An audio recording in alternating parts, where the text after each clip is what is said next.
നമസ്കാരം, എല്ലാവർക്കും വിചിത്ര സഞ്ചാരിയുടെ മറ്റൊരു വീഡിയോയിലേക്ക് സ്വാഗതം.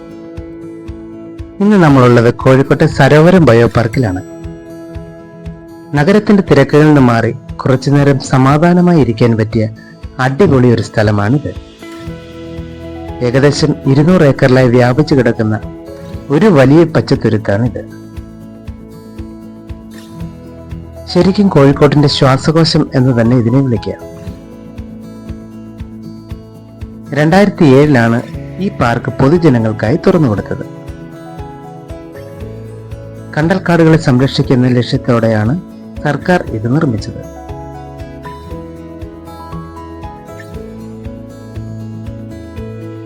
ഇതിന്റെ കവാടം കാണാൻ നല്ല ഭംഗിയാണ്. അകത്തേക്ക് കയറിയാൽ ഓപ്പൺ ജിമ്മും കളിസ്ഥലവും ഉൾപ്പെടുന്ന നല്ല വിശാലമായ മുറ്റമാണ്. ഇപ്പോൾ വലിയ തിരക്കൊന്നുമില്ല. കുറച്ചുപേർ അവിടെയും ഇവിടെയുമൊക്കെയായി അലസമായി നടക്കുന്നുണ്ട്. ഇവിടെ സന്ദർശകർക്ക് വിശ്രമിക്കുവാൻ ധാരാളം സ്ഥലം ഒരുക്കിയിട്ടുണ്ട്. അത്തരത്തിലൊന്നാണ് ഇത്.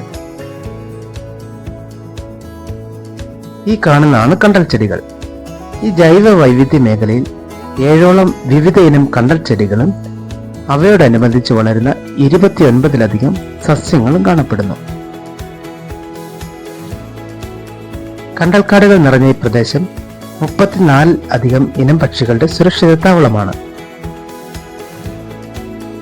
നഗരത്തിനുള്ളിലെ അന്തരീക്ഷ മലിനീകരണം കുറയ്ക്കാനും കണ്ടൽ വനങ്ങളെയും തണ്ണീർത്തടങ്ങളെയും വരും തലമുറയ്ക്കായി സംരക്ഷിക്കാനുമാണ് പാർക്ക് ലക്ഷ്യമിടുന്നത്.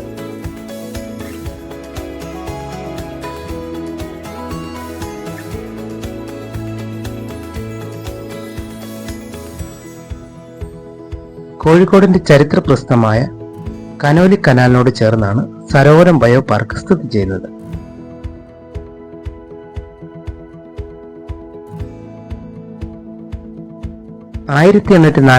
ൽ ബ്രിട്ടീഷ് മലബാർ കളക്ടറായിരുന്ന HV കനോലി മുൻകൈ എടുത്താണ് ഈ കനാൽ നിർമ്മിച്ചത്. അദ്ദേഹത്തോടുള്ള ബഹുമാനാർഹമാണ് കനാലിന് ഈ പേര് ലഭിച്ചത്. കനാലിന് ഏകദേശം 11.4 കിലോമീറ്റർ നീളവും 6 മീറ്റർ മുതൽ 20 മീറ്റർ വരെ വീതിയുമുണ്ട്.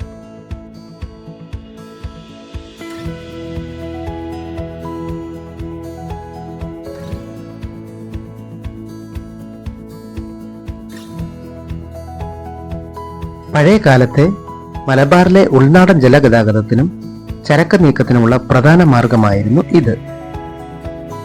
വെളിച്ചെണ്ണ, ചകിരി തുടങ്ങിയ ഉൽപ്പന്നങ്ങൾ കൊച്ചിയിലേക്കും മറ്റും കൊണ്ടുപോയിരുന്നത് ഈ കനാൽ വഴിയായിരുന്നു. ഇവിടുത്തെ കണ്ടൽക്കാടുകൾ വംശനാശ ഭീഷണി നേരിടുന്ന പല പക്ഷികളുടെയും ആവാസ കേന്ദ്രമാണ്. ഇവിടുത്തെ തന്നെ പല സ്ഥാപനങ്ങളിലേക്കുമുള്ള സൈൻ ബോർഡുകൾ നമുക്കിവിടെ കാണാം. കുറച്ചുകൂടി മുന്നോട്ട് പോയാൽ അതിമനോഹരമായ ഒരു തടാകം കാണാൻ കഴിയും. പഴകി ദ്രവിച്ച കെട്ടിടങ്ങളുടെ അവശിഷ്ടങ്ങൾ നമുക്കിവിടെ കാണാം. 4 മീറ്റർ ആഴമുള്ള ഒരു തടാകമാണിത്. ദാ അവിടെ ഒരു കുട്ടിയും അമ്മയും ഓടുന്നത് കണ്ടോ? അതെന്റെ മകനും അമ്മയുമാണ്. അവനിന്ന് വളരെ സന്തോഷത്തിലാണ്. കാരണം കുട്ടികൾക്ക് ഓടിക്കളിക്കാൻ പറ്റിയ നല്ല അന്തരീക്ഷമാണ് ഇവിടെ.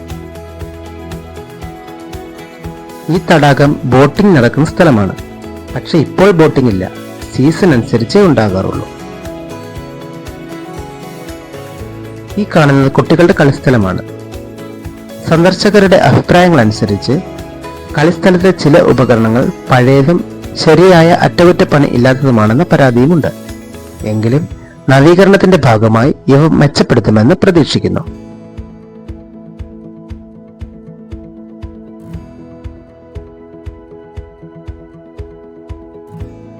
ഇവിടെ ഓപ്പൺ എയർ സ്റ്റേജും ഗ്യാലറിയും ഒക്കെ കാണാം. ഇത് പല സാംസ്കാരിക പരിപാടികൾക്കും വേദിയാകാറുണ്ട്. വൈകുന്നേരം വെറുതെ സമയം ചെലവഴിക്കാൻ പറ്റിയ ഒരു പക്ക വൈബ് പ്ലേസ് ആണിത്. ഇത്രയൊക്കെയാണ് സരോവരം ബയോ പാർക്കിന്റെ വിശേഷങ്ങൾ. ഈ വീഡിയോ നിങ്ങൾക്ക് ഇഷ്ടമായെങ്കിൽ ലൈക്ക് ചെയ്യാനും ഷെയർ ചെയ്യാനും സബ്സ്ക്രൈബ് ചെയ്ത് സപ്പോർട്ട് ചെയ്യാനും മറക്കരുത്. ഇതുപോലുള്ള കൂടുതൽ വിശേഷങ്ങളുമായി നമുക്ക് വീണ്ടും കാണാം. ബൈ.